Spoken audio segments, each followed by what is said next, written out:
Pernah nggak sih, kamu merasa tetap capek padahal sudah tidur 8 jam, atau merasa kosong padahal pekerjaanmu lancar-lancar saja?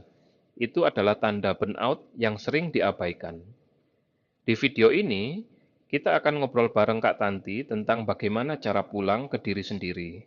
Tonton sampai habis, karena ada tips praktis yang bisa kamu pakai hari ini juga. Oke, selamat pagi. Sekarang kita sedang di Jatim Park 1. Kita sekarang bersama dengan Kak Tanti. Oke. Sekarang kita akan masuk ke sesi wawancara, dan sebelum kita masuk ke sesi wawancara, kita ucapkan dulu selamat pagi kepada Kak Tanti. Gimana kabarnya Kak Tanti? Selamat pagi, baik. Amin. Dan semoga kita semua dalam keadaan baik dan sehat ya Kak. Amin. Dan sebelumnya saya dan tim rekan saya dari SMK Telkom Malang mengucapkan terima kasih sebanyak-banyaknya karena Kak Tanti telah meluangkan waktunya untuk disempatkan kami wawancarai di sini di Jatim Park 1. Selesai. Nah, kita tadi sudah salam pembukaan, sudah berdoa bersama juga. Kita sekarang saatnya masuk ke interview yang pertama, yaitu tentang latar belakang. Mungkin pertanyaan pertama, latar belakangnya Kak Tanti apa nih?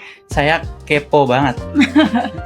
Oke, jadi pertama-tama saya akan memperkenalkan diri dulu ya. Iya Kak, silakan. Oke, nama saya Giovanni Anggasta Kristanti, biasanya dipanggil Tanti. Latar belakang saya adalah seorang sarjana dari Teknik Bioproses dari Fakultas Teknologi Pertanian Universitas Brawijaya. Lalu sekarang bekerja di Jatim Park 1 di Jatim Park Group sebagai sosial media khususnya untuk TikTok gitu. Oke Kak. Yang pertanyaan yang pertama sudah terjawab ya Kak. Wah, pengalamannya sangat keren banget. Tadi latar belakangnya udah lulusan Brawijaya, sarjana teknik lagi Kak. Keren banget. Tapi kerjanya beda sama kuliahnya. Iya. Nggak apa-apa. Oke, kita masuk ke bagian interview yang kedua, yaitu pertanyaannya dari pengalamannya Kak Tanti, sejarah Jatim Park 1 nih gimana Kak? Latar belakangnya Jatim Park 1 nih Kak. Oke, kalau dari pengalaman saya, setahu saya ya, Iya. jadi Jatim Park 1 itu berdiri tanggal 9 Desember 2001. Jadi kita sekarang sudah menuju hampir 25 tahun.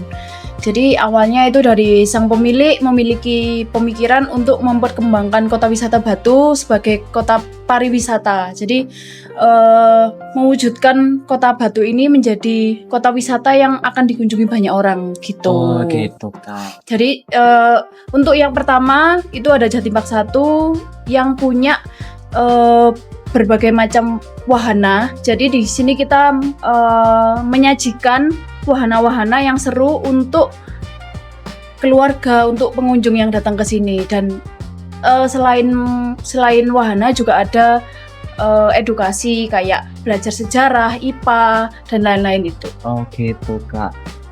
Latar belakang Jatim Park 1 keren banget. Ternyata di balik sang pemilik ternyata banyak banget pariwisata Jatim Park untuk edukasi para anak-anak, untuk mengedukasi ya. Betul. Keren banget. Oke, bagian interview yang pertama sudah selesai ya Kak. Oke. Sekarang kita lanjut ke interview yang kedua, yaitu bagian kepekerjaan. Oke. Mungkin Kak Tanti boleh diceritakan nih pengalamannya Kak Tanti kok bisa sih masuk di Jatim Park 1?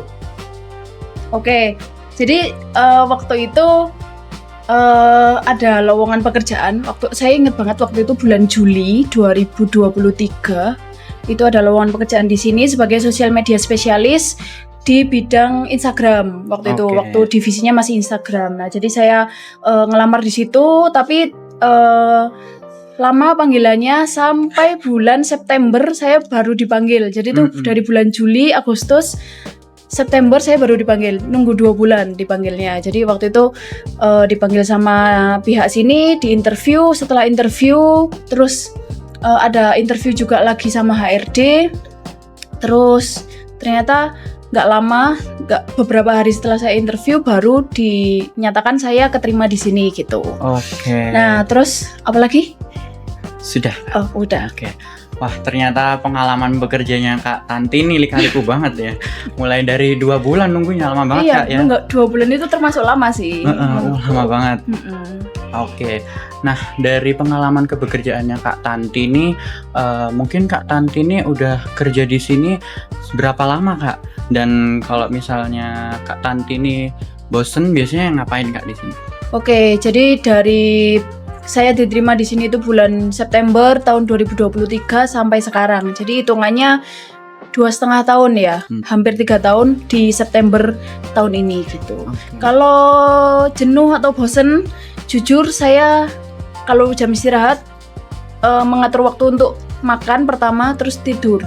Jadi meluangkan waktu untuk tidur, power nap lah namanya. Itu Iya. sekitar 30 sampai 45 menit. Jadi saya menggunakan waktu istirahat 1 jam, 15 menit untuk makan, sisanya untuk tidur gitu sih. Oke. Kalau bosen. Tapi ada juga kadang kalau misalnya udah suntuk banget di kantor, saya jalan-jalan ke area gitu.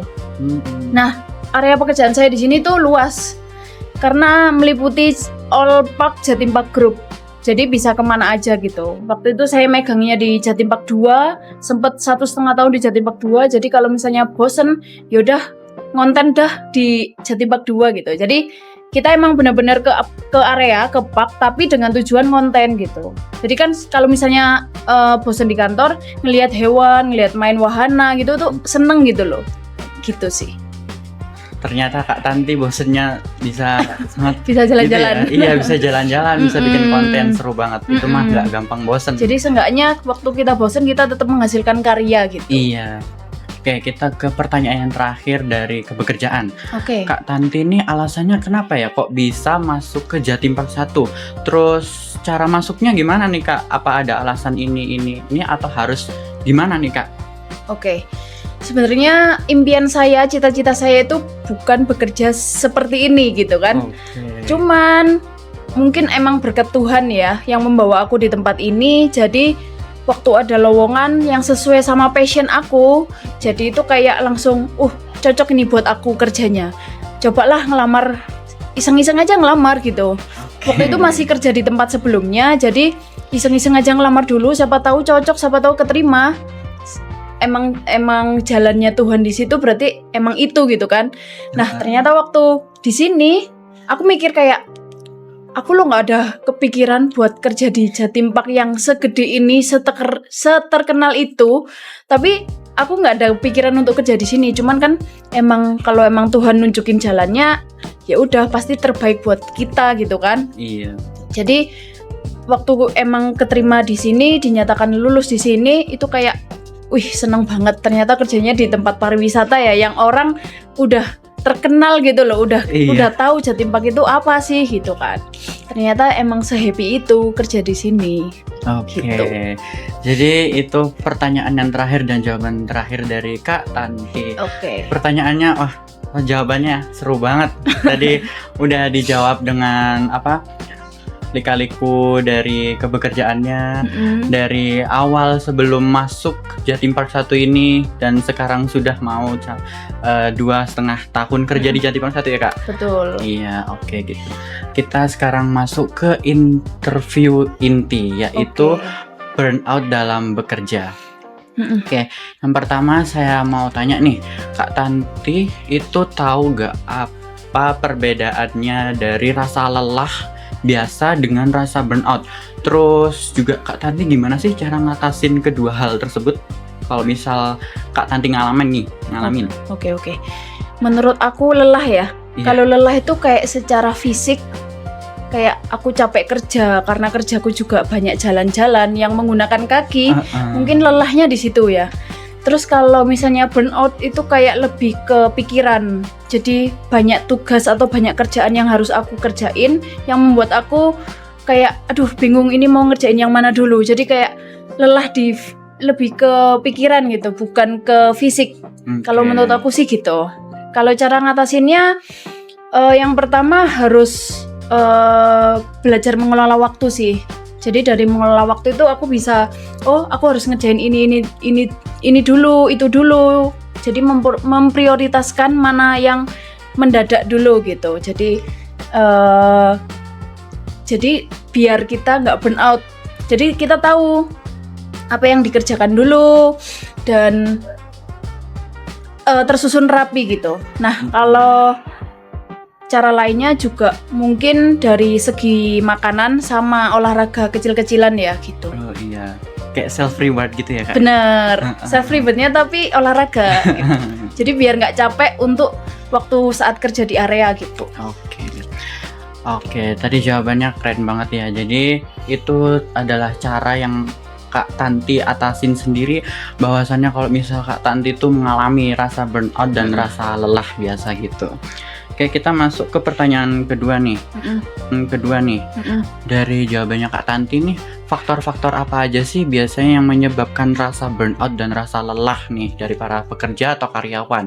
Terus apakah juga dari industri yang dapat memicu hal tersebut nih Kak? Oke, jadi mungkin yang pertama banyaknya pekerjaan yang aku tanggung. Jadi kayak banyaknya tugas, deadline yang harus aku kerjakan, bikin laporan, bikin skrip, bikin ini itu. Nah itu mungkin yang bikin aku burnout gitu ya. Terus jangka waktu yang mepet. Jadi dari atasan harusnya selesai ini di tanggal sekian, aku harus menyelesaikan itu dengan segera dan cepat kan. Nah terus mungkin minimnya apresiasi. Jadi kayak aku udah kerja keras nih, tapi ternyata dari lingkungan sekitar nggak ada apresiasi. Ternyata kamu kerjanya gini-gini gitu ya gitu. Jadi mungkin atau apresiasi dari atasan mungkin. Nah itu mungkin yang aku alamin di sini itu kurang gitu. Sama lingkungan yang kurang suportif. Oh, gitu. Kayak nggak saling mendukung gitu. Kalau ya, bukan nggak saling mendukung enggak sih. Cuman kadang kan aku di sini kan kerjanya tim nih. Jadi aku udah memburu-buru temanku untuk mengerjakan cepet, ternyata dianya yang kerjanya lambat. Jadi yang kena marah itu aku, karena di sini aku yang mengkoordinator untuk membuat sebuah konten gitu. Jadi temennya yang kurang mendukung mungkin kayak gitu. Jadi rasa burnout itu bisa disebabkan oleh karena teman yang nggak mendukung gitu ya? Sama industrinya yang kurang apresiasi ke kita. Izin nih. Jujur kan? Iya, jujur. Oke. Kita lanjut ke pertanyaan ketiga. Terus apakah burnout itu bisa menyebabkan dari kesehatan mental para pekerja atau karyawan itu dalam jangka panjang dan jangka pendek nih Kak? Mungkin kalau menurut aku, kalau yang jangka pendek sih lebih ke lelah aja ya, kayak capek, terus butuh istirahat, terus dikat aja ya. Iya, nggak apa-apa. Kalau yang mungkin yang untuk jangka panjang lebih ke depresi sama ke mental mungkin ya. Tapi puji Tuhannya aku sampai sekarang belum sampai sana. Jadi jangan sampai ke arah sana gitu. Jadi sampai sekarang sih aku paling cuman lelah sama capek aja gitu, sama bosen paling, jenuh gitu. Jenuh sama kerjaan yang itu doang gitu. Gitu sih. Resikonya.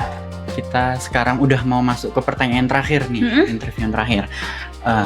Ini dari pertanyaanku nih. Kalau menurut Mbak Tanti nih, kalau misalnya nih mengalami rasa burnout yang berlebihan gitu kan, itu Kak Tanti gimana sih cara menyusun strategi atau cara ngatasinnya nih? Oke. Mungkin kalau menurut aku harus pertama nih work-life balance. Karena aku di sini sangat menerapkan work-life balance. Jadi antara aku bekerja dan liburan itu harus seimbang. Karena aku dasarnya orang yang suka jalan-jalan, suka kelayapan. Jadi waktu aku kerja, terus ada waktu untuk libur, aku nggak kerjain apapun, aku bakalan healing gitu. Entah kemana, lihat-lihat alam, ke sungai, sesimpel itu aku udah ngerasa seneng gitu. Terus mungkin lebih banyak mengatur waktu ya atas akan prioritas yang dikerjakan gitu. Terus lebih mengelola kehidupan sehat, hidup sehat, kayak menjaga makanan, pola tidur sama pola olahraga gitu.